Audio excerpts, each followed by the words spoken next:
partner. Walang force at walang tagyawat. Corner! Tanner! Walang force, walang tagyawat.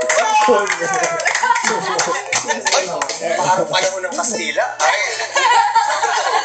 Magandang araw po, madam. Nahiya si Judy Abot. Magandang araw po, madam. Walang vacancy sa kwarto na Ang tawagin ka sa leading man niya, wait, look. Kung may chance, recruit ko to. Sabi ko, na ang leading man mo ay si Man. Oo nga, Tanner. Kung si Cora galing sa panahon ng Kastila, Oh my God! bakit ka naman nabasa, Tanner? So, Tanner, are you excited to be paired with Cora this time? Siyempre, I mean, I've worked with her before. The first time I worked with her, I remember walking in and seeing her smile and immediately caught my attention. So, that just makes things a little bit easier to work with her. Ang ganda ni Maria Clara talaga.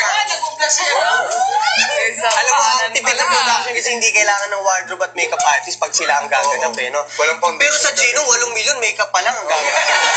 Ano yun talaga, parang tipak-tipak yun. Di pa, 4 na makeup artist ang magtutulong sa Dito Gino. wala na dito. Wala. Pagkatapos nila Cora at Tanner, tinawag na nila Jerome at Nico ang susunod na love team. Ang next partner, Team Raymond!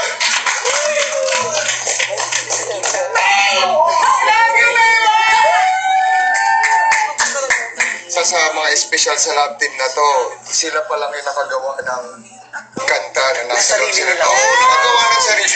Tanungin natin si Maymay, sino ang inspirasyon mo sa paggawa ng kanta niya? Kung sino po yung kamukha niya? Sino ang kamukha mo? Tatay niya.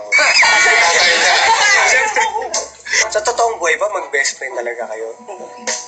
Tinatago mo ba yung sila? Hindi kaya magaling magtago ang... Oo, si Maymay, may pagkakataon na ba nakinilig ka kay Edward? Hindi po. Saglit lang, di pa ako tapos. Nasa niyo po.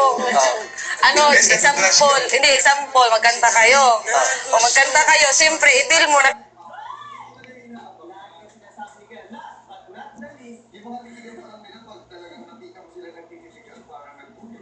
Kaya yun, parang pinipil ko na siya yung boyfriend ko, gano'n. Okay, Pero pag pinipil ba, pwede bang umusap?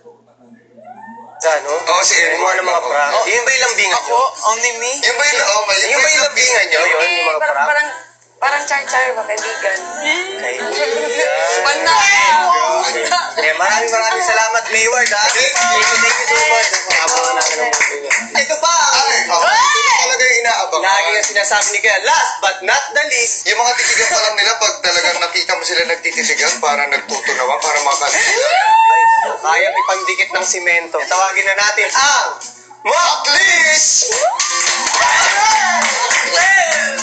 Ay, Diyos the Lord. Police, yung pag nakapolo ka ito. Parang ito talaga sa limang lab team, parang ito yung medyo may pagkakatotoo talaga. Ay, tanongin natin. Oo, ito na siguro yung time talaga para malaman ng lahat. Ano ba talagang namumuo?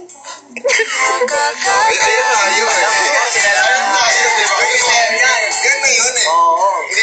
Parang hindi na tinatanong yun. Given na yun. Anong pinakagusto mo kay Makoy? As a lab team? Siguro yung kung ano lang siya, yun din yung pinapakita niya sa lahat.